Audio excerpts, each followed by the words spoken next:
Hello you guys, and welcome to another vlog.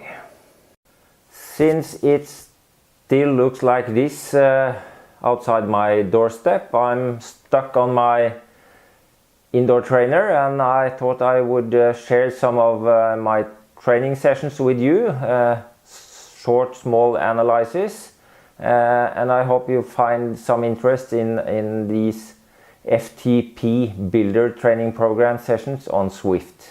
So since my last vlog where I did the FTP test, I've done a total of 6 training sessions, and as I also told you, the intensity is starting to pick up at this part of the program. My first session after the FTP test, which was on Thursday the 16th of February, was a interval session of a total of, let me just open it, yes, you can see here, it was an interval session of a total of 9 intervals, at 2 times 5 minutes at the start, and 7 times 3 minutes at around 80 or 90% of 85 or 90% of FTP, which is around 235-40 watts. You can see that my heart rate is rising for each intervals and gets down again between the intervals. I kept a fairly steady cadence throughout the whole session. So the second one was also a foundation interval session of 5 times 5 plus 2 minutes at around 235 and 195 watts. 5 minutes at 235 and then 2 minutes at 195. You can also see my heart rate is rising through the whole session. The third one was a longer endurance based ride with some small tempo efforts. This was a ride of a total of 70 k's, and this was the completion of the second week of the MTR Crew February Challenge on Strava.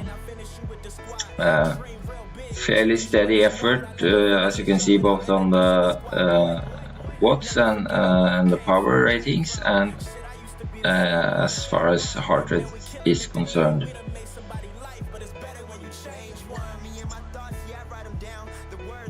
Then I had on my 4th session,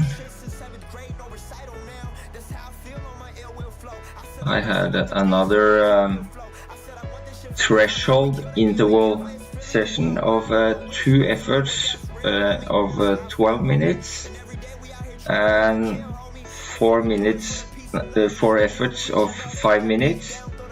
These first efforts of 12 minutes was at 235 watts, and the last 4 intervals was at FTP or 269 watts.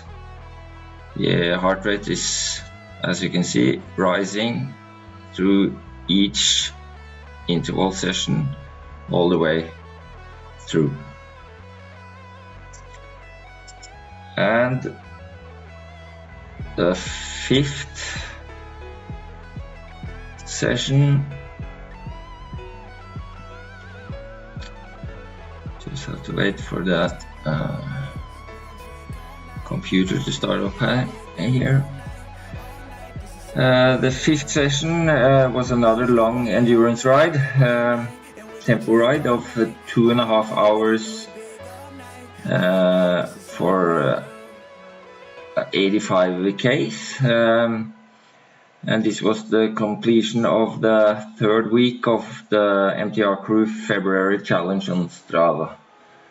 No high efforts as watts or power is concerned, and neither as heart rate is concerned. Just a little bit on the end to push myself.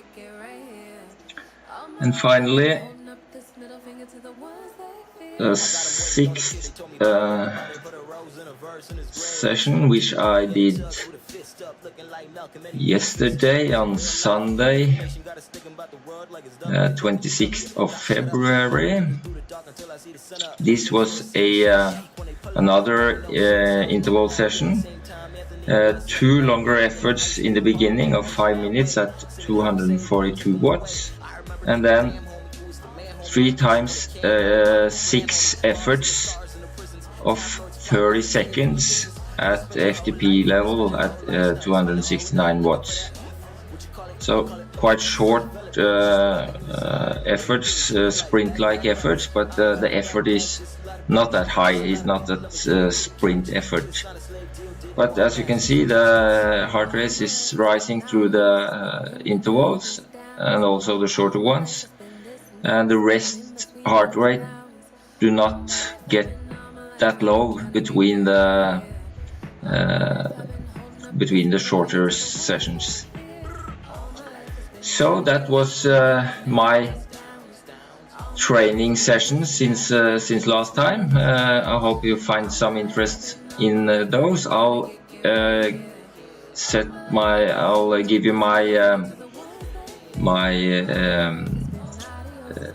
the link to my Strava site in the descriptions below if you want to go see for yourself and follow me on Strava. That would be nice. So that was all.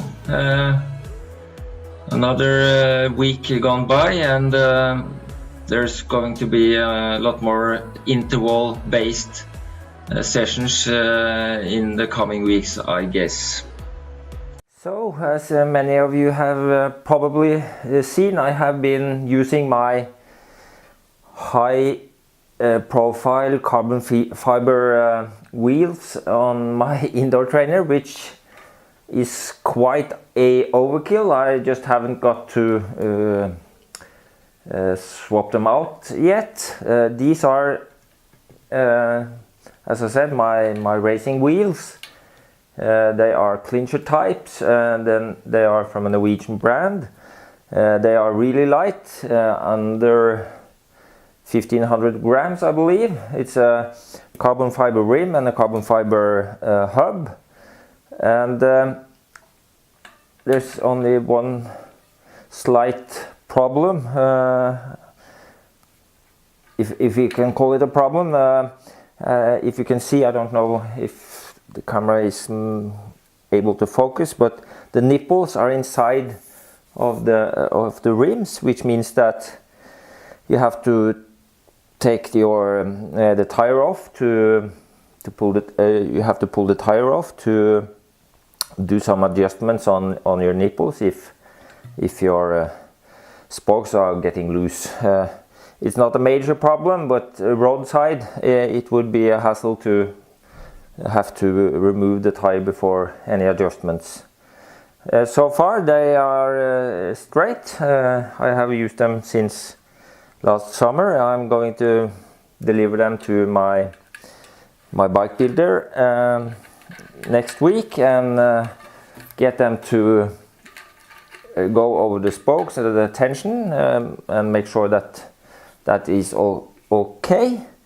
So I'll have to swap out the racing wheels with something more suitable. These are my trainer wheels, I guess. I have a second wheel set in aluminium from the same wheel builder as my race wheels, which I use in bad weather.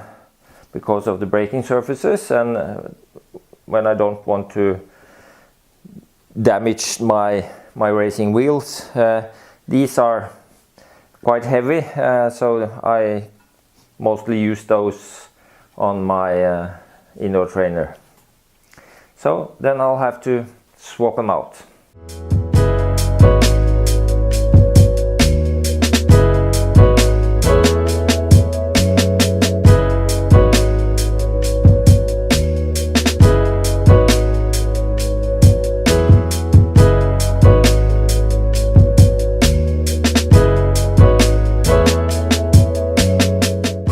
So then my training wheels are back on.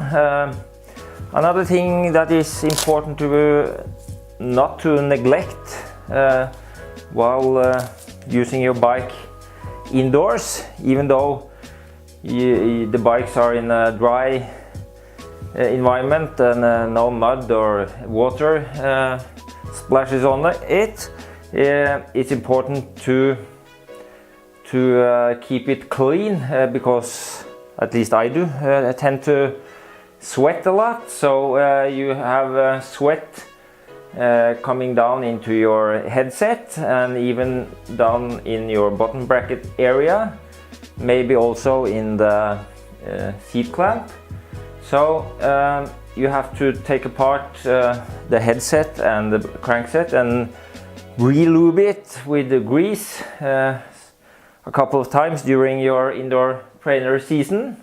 It is also important to use something on top of your bikes and your headset, so the sweat won't get into the headset as much as without.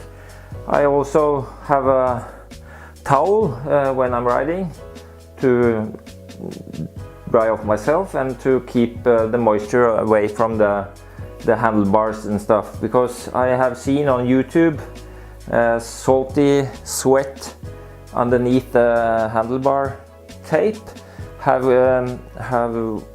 caused corrosion and eventually a failure in the handlebars. They have broken to pieces.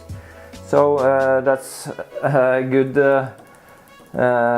reason to change as soon as you are going outside again, to change the handlebar tape. Okay, that's all for now. I'm going to get into my cycling kit and back on the bike.